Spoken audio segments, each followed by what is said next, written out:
Inauguration Day 1965, Lyndon Baines Johnson was beginning his first full term as president. Johnson's hopes for the Great Society soon would be overshadowed by foreign events.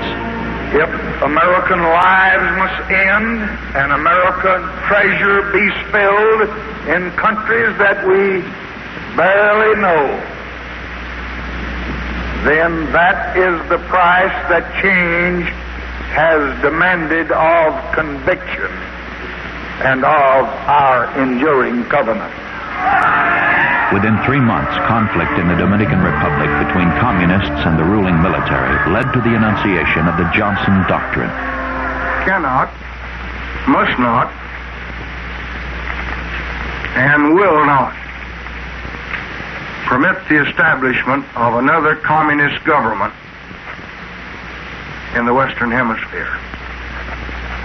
We know that many who are now in revolt do not seek a communist tyranny. Johnson sent the Marines to protect American lives and interests.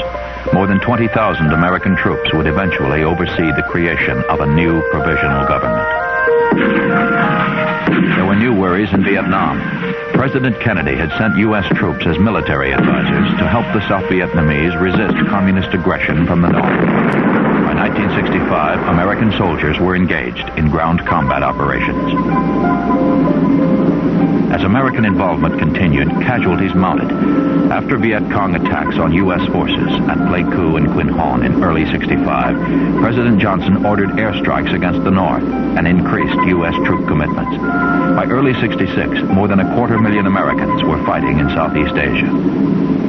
We're on a search and clear mission this morning, moving back up in through the sector where the company came through yesterday. This is going to be a methodical search, house by house, village by village, as we move north. This small group of huts here houses some of the Vietnamese families.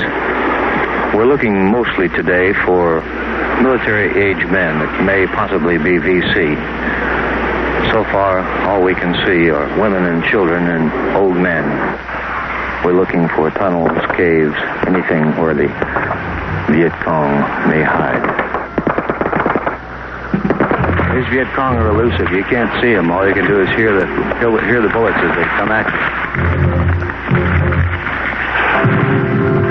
To destroy Viet Cong hideouts and food supplies, the U.S. and the South Vietnamese dropped napalm and Agent Orange.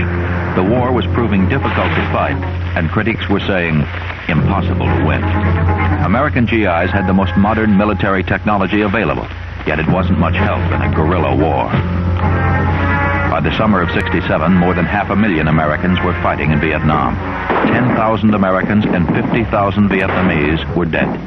The cost was running between $2 and $3 billion a month, but President Johnson was determined to stand by our commitment.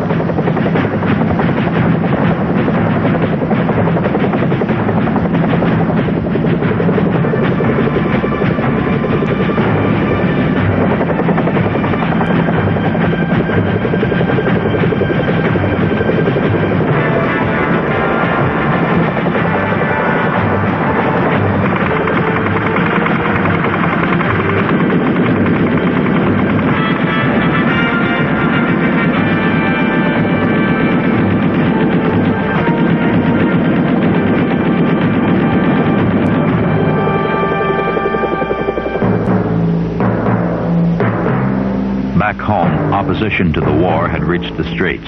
50,000 Americans, outraged by the violence in Vietnam, marched on the Pentagon in October of '67. Protests and demonstrations were held across the country as the war continued to escalate. Then, in February '68, came the Tet Offensive. The Viet Cong attacked every major city in South Vietnam. We were taken by surprise, and the losses were staggering. There was fighting at the U.S. Embassy and open combat in the streets of Saigon. 20,000 Americans were wounded. 4,000 were killed. Tet was the turning point. More than half the country now opposed the war. Many threw their support behind the presidential campaign of Senator Eugene McCarthy, an early critic of the war. Replacing the great progress that we were making, and to some extent we have come close to despair. replacing the hope which characterized the America of 1961 and 62 and 63. And failure in war has come to replace the successes we were beginning to gain in the field of peace. With America's sons, Senator McCarthy's candidacy was an open challenge to President Johnson's leadership and conduct of the war. McCarthy won 42% of the vote in the New Hampshire Democratic primary. Even with mounting public opposition to the war, the president's announcement in March came as a great surprise to most Americans.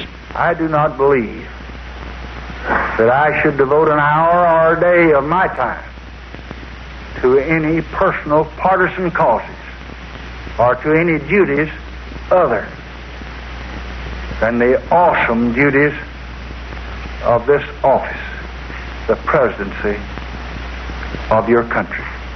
Accordingly, I shall not seek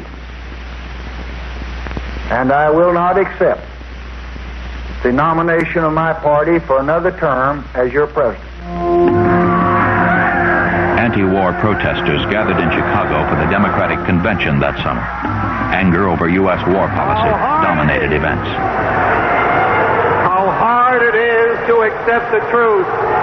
Though Johnson was no longer a candidate, it didn't change the conviction of those determined to end the war. And with George McGovern as President of the United States, we wouldn't have to have Gestapo tactics in the streets of Chicago.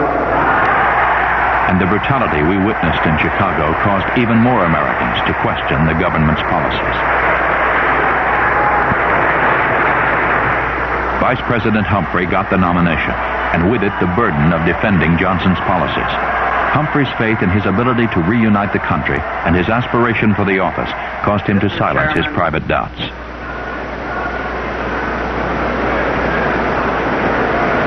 My fellow Americans, my fellow Democrats, I proudly accept the nomination of our party.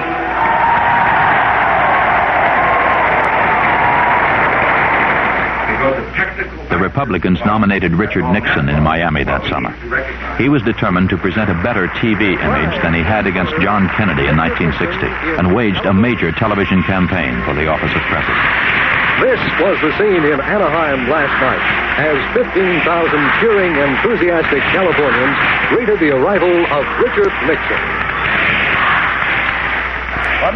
George Wallace of Alabama ran a strong third-party candidacy after losing the Democratic nomination in Chicago. And the Harris poll, in my judgment, is controlled by the Eastern money interest because they want to see Mr. Nixon elected president. Nixon won the election in November. President Johnson had begun to withdraw American forces from Vietnam before leaving office. After careful consideration with As President, Nixon continued the withdrawal of ground troops. And in full consultation with the government of Vietnam, I have decided to reduce the authorized troop ceiling in Vietnam to 484,000 by December 15th.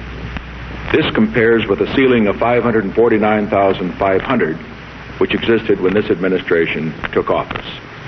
Under the newly authorized troop ceiling, a minimum of 60,000 troops will have been withdrawn from Vietnam by December 15th. America was still at war as the decade ended, but President Nixon voiced his determination for a peaceful future. Done 70 years ago.